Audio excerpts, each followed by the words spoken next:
The relationship between video games and real-life violence has been a topic of debate for decades.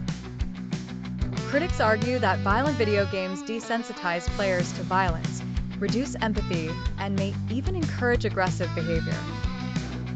They point to sensational news stories where perpetrators of mass violence were found to be avid gamers and question whether exposure to violent content might have influenced their actions.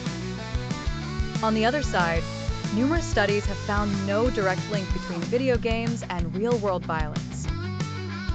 Researchers argue that millions of people play violent video games without showing any signs of increased aggression or violent behavior. Key points of this debate include an exploration of the psychological effects of video games, such as desensitization to violence and potential addiction. Proponents of the harmless view of video games emphasize the importance of context, noting that players understand the difference between game worlds and reality.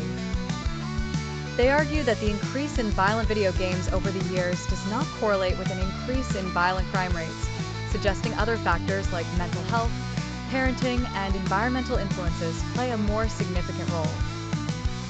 One of the most telling studies involved long-term research that followed gamers over several years and found no significant change in their levels of aggression compared to non-gamers. This research suggests that the narrative painting video games as a direct cause of violence is oversimplified. The debate remains unresolved, but the bulk of evidence leans towards the idea that while video games can have psychological impacts, they are not the sole cause of violent behavior.